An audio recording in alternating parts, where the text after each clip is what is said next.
아직도 건설 현장에서는 강성 기득권 노조가 금품 요구, 채용 강요, 공사 방해와 같은 불법 행위를 공공연하게 자행하고 있습니다.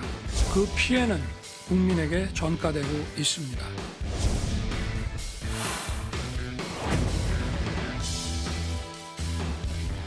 불법 행위에 대한 형사 고소고발과 함께 경제적인 손해에 대한 손해배상을 청구하는 등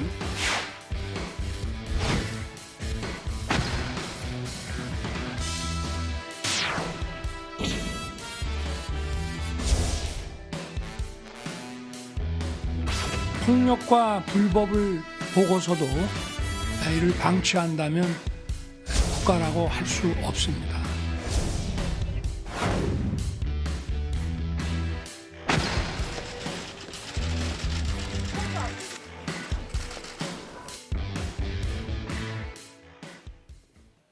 자, 관련해서 신문 보겠습니다. 함께 살펴보겠습니다. 조선일보 보시죠. 건폭이라는 단어를 등장시켰습니다. 조폭을 연상시키는 그런 단어가 등장한 거죠.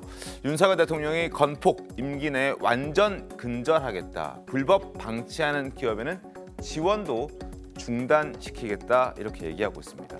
자, 노조 불법 행위 신고를 꺼리거나 눈을 감는 기업체들에게는 금융이나 연구개발 예산 지원, 그리고 규제 완화 등 이런 혜택들을 주지 않을 것이다. 특히나 원래비를 강조했는데 원래비를 받은 타워 크레인 기사는 최대 1년간 면허를 정지하고 향후 법 개정을 통해서 면허 취소까지 가능하도록 할 계획이다라고 얘기하면서 특별히 타워 크레인 기사들이 받아왔었던 원래비를 지적하고 나섰습니다. 어제 어느 정도까지 좀 보셨습니까? 건폭이란 단어도 굉장히 자극적이고 뭐 이런 단어까지 있는데. 그렇죠. 사실 어떤 현장이든 간에 네. 폭력은 없어야 되는 거잖아요. 네. 그런데 이제 건폭이라는 거는 건설 현장의 폭력을 얘기하는 거란 말이죠. 그렇죠. 그래서 이제 지금 원희룡 교토부 장관과 함께 이제 윤 대통령이 이 건설 현장에서의 폭력을 없애겠다. 그게 이제 노동개혁의 여러 단계가 있을 겁니다. 네. 그 중에 이제 첫 단계로 한 것 같은데 제가 보기에는 뭐 이건 가시적인 성과를 얻을 수 있는 내용이거든요. 왜냐하면 건설 현장 폭력 지금 이미 200일간 집중 단속을 했잖아요. 네. 그래서 뭐 20명 구속하고 뭐 400 몇십 명 적발을 하고 뭐 이런 실적들이 있거든요. 네. 근데 저 잘 아시지만 저 뭐 타워 크레인을 비롯해서 건설 현장에 그 이른바 뭐 민노총이든 한노총이든 기존 조직들 그 아주 견고한 기득권 그 노조들 이런 데가 이제 신규 진입을 막고 있는 거잖아요. 이런 부분은 대단히 그 이렇게 수면 위로 드러나 있어요. 네. 그리고 정부가 단속하는 것도 그렇게 어렵지가 않아요. 그렇기 때문에 이런 그 여러 가지 개혁 조치들은 초기 어떤 성과를 내느냐가 굉장히 중요하거든요. 네. 그런 점에서 본다면 그 이슈로 그 지금 건폭을 잡은 것은 대단히 아마 초기에 많은 국민들로부터 긍정적인 그 효과를 그 인정할 수 있도록 만드는 그런 이슈라고 봅니다. 알겠습니다. 자, 원희룡 장관도 노조 불법 근절을 강조하면서 건설 현장 단속하는 사법경찰관까지 언급했습니다. 그 목소리도 확인하겠습니다. 언제부턴가 건설 노조가의 채용, 장비 사용 강요, 일 안 하는 반장, 팀장, 전임자들의 급여를 강요하면서 편법, 탈법을 지나서 무법지대가 되는 게 상당 기간이 지났습니다. 특별사법경찰관은 저희들이 권한을 갖게 될 겁니다. 우리가 알아서 직권조사에 들어가고 직권 수사를 할 수 있는 이런 방향으로 저희들이 많이 좀 열어놓으려고 합니다. 자, 정부가 노조와의 전쟁에 칼을 빼든 가운데 어제 노란봉투법이 국회 환노위를 통과했습니다. 개정안 처리를 강행한 민주당을 향한 쓴소리가 나오고 있습니다. 기어코 강행했습니다. 재편과 노조만 바라보는 민주당이라는 제목의 조선일보 사설을 실렸는데 일단 노란봉투법 일방적으로 노조에게 유리하고 기업에게 그리고 경제에 타격을 줄 수 있는 법안이다. 그래서 이걸 비판하고 있는 정부 여당인데 밀어붙여서 강행했습니다. 했습니다. 민주당 입장은 보시죠. 민주노총이 당사를 점거하자 입법을 약속했다. 그리고 국민 80%가 반대한다는 여론조사가 나오자 합법 파업 보장법이라고 말장난했다.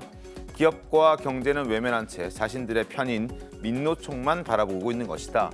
그리고 이 법안은 문재인 정부도 사실 처리하지 못했던 법안이었습니다. 왜냐하면 기업과 경제에 미칠 악영향이 그만큼 컸기 때문에 하지 못했는데 이번에 강행 처리를 하고 환노위를 통과시킨 겁니다.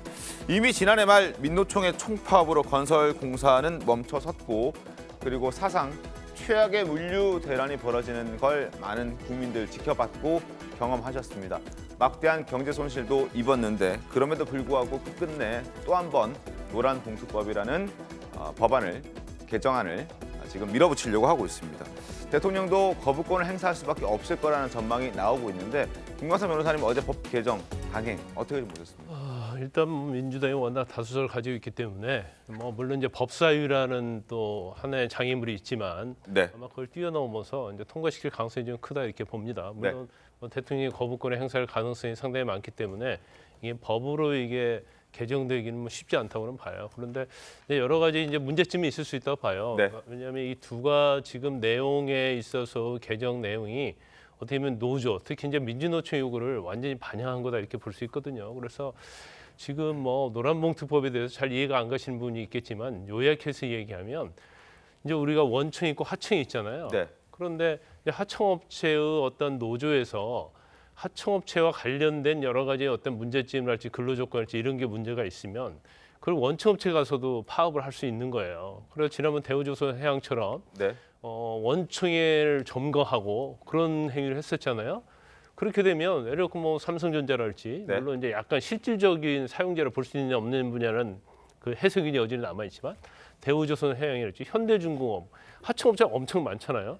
그럼 그 하청업체 밑에 있던 그 근무하는 노조원들이 우리 원청인 대우조선해양, 현대중공업, 삼성전자에 와서 파업을 하고 또 어떻게 보면 파업하면서 점거할 수 있는 그런 경우가 생기고 또 이 점검이 만약에 불법 파업인 경우에는 사실 손해배상을 물리하거든요. 네.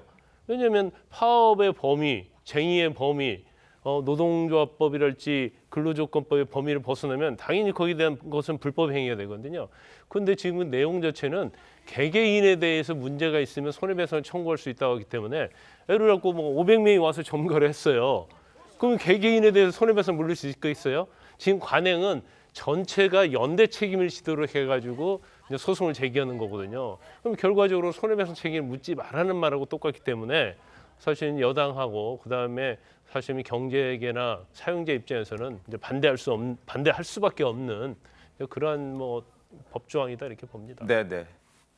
이 노란봉투법 얘기를 하시는데 이거는 이제 보는 시각마다 다른 것 같아요.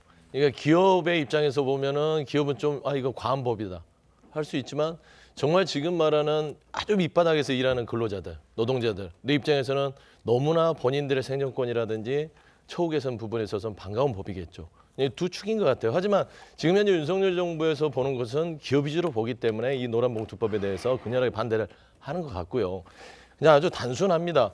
민주당은 지금 민주노총의 주장이나 정의당이 주장하는 것보다 대폭 완화를 해서 법을 지금 통과를 환노위를 했어요. 그러니까 첫 번째는 뭐냐? 원청, 하청, 그다음에 하청의 근로자인데 최근 들어서 근로자에 대해서 실질적인 지배를 하는 사람이 근로자를 통솔하는 어떤 고용자로 인정한다. 이게 최근에 법원의 판례입니다. 자꾸 이게 법원의 판례가 있다 보니 이거를 입법화한 것인데 좀 늦은 감은 있어요. 그다음에 두 번째는 예를 들어서 싸잡아서 어떤 파업에 있어서 불법 행위가 있으면 손배 청구를 하지만 그동안 손배 청구를 막 수백억씩 합니다. 그러면 그거는 뭐냐면 그거를 통해서 돈 없는 노동자들에게 어떤 파업이나 이런 부분들을 돈으로 눌렀던 부분입니다. 이거를 법원이 판단하게끔 하자. 법원한테 적정한 어떤 손해배상 책임을 주어서 그들에게 주자. 그리고 마지막으로 보면 9.26 사고 기억나실 겁니다. 네. 그다음에 저기 김용균 씨 돌아가신 그분들의 구조적인 겁니다. 원청, 하청 그리고 그 근로자들이 있는데 원청에서 한 300만 원을 주면 하청에서 절반만 띄어서 그 밑에 근로자들한테 줍니다. 김용기 씨도 마찬가지였고요. 이런 구조적 문제를 이 법을 통해서 바꾸자는 거예요. 그래서 실질적으로 노동 환경이 많이 바뀌었고 이 기업이 걱정할 만큼은 아니니까 솔직히 좀 성숙한 어떤 근로 환경에 대해서 우리가 좀 고민해 볼 때가 되지 않았냐. 저는 그런 그런 말씀. 차원에서 지금 일단 강행을 하고 그렇습니다. 있는 것이다. 예, 예. 민주당은 알겠습니다. 아니 근데 그 지금 얘기하시는 것 중에 그런 것들 그러니까 합법적으로 파업을 하면 돼요. 지금 뭐 어느 정부든 합법적인 파업을 막고 있는 건 아니잖아요. 그러나 이제 불법적인 파업에 대해서는 그 어떤 식으로든 막아야 되는 거잖아요. 네. 그건 문재인 정부도 마찬가지였을 거예요. 근데 문재인 정부는 불법적인 파업 부분에 관해서 뭐 수사를 제대로 안 하거나 이러다 보니까 이제 그 대우조선해양 같은 사태가 벌어졌고 노동자들이 어려움 뭐 이런 것들 인정 안 하는 사람이 누가 있겠습니까? 네. 그러나 그렇다고 해서 그 지금 노란봉투법 같은 저런 걸 보장하게 되면 앞으로 잘 보시면 아시겠지만 대우조선해양이나 대기업들의 하청업체가 수백 개 정도 되죠. 네. 이런 데가 다 나서서 만약에 원청 이런 데 가서 뭘 점거한다든가 했을 경우에 그 기업이 돌아갈 수가 있겠어요. 적어도 그런 불법합은 막아야 된다는 거예요. 구조적인 문제는 구조적인 문제대로 다른 방향으로 해결해야 되는 것이지 그 파업을 보장하고 그다음에 그거로 인해서 손해 발생한 거에 대해서 그 배상 책임을 못 묻게 한다면 그러면 대기업은 돌아갈 대기업이 제대로 돌아갈 대기업이 거의 없을 것이다. 그 부작용을 어떻게 막을 것이냐 하는 부분에 대해서 답을 내놔야죠. 뭐 그런 차원에서 본회의도 만약에 민주당이 이 노란봉투법을 단독으로 강행 처리한다면 대통령은 거부권을 행사할 수밖에 없을 것이다. 이런 전망들이 나오고 있습니다. 자, 그리고 이런 가운데 어제 새로운 노동조합이 출범하기로 했습니다. 민주노총과 한국노총, 이 양대 노총과 결을 조금 달리하겠다라는 취지를 갖고 출범한 2030 MZ세대 새로 고침 협의회라는 이름으로 새로운 노조가 출범했는데 그 모습 잠깐 설명을 드리겠습니다. 화면 보시죠. LG전자, 서울교통공사, 에너지솔루션, LG에너지솔루션, LG일렉트릭, 그리고 금호타이어 부산관광공사, 코레일네트워크스, 한국가스공사를 포함해서 8개 협의회 조합원 6천여 명이 모여서 MZ세대가 다수라고 합니다. 물론 뭐 5, 60대 조합원, 위원장들도 있긴 합니다만 6천여 명이 모여서 새로 고침이라는 이름의 새로운 노조를 만들었습니다. 박선미 선생님 어떻게 보셨습니까? 아니 뭐 이게 지금 보니까 그동안에 노조가 그 소위 말해서 한국노총, 민주노총 이렇게 큰 갈래로 나눠져서 이제 노조가 아무래도 존재를 하다 보니까 네.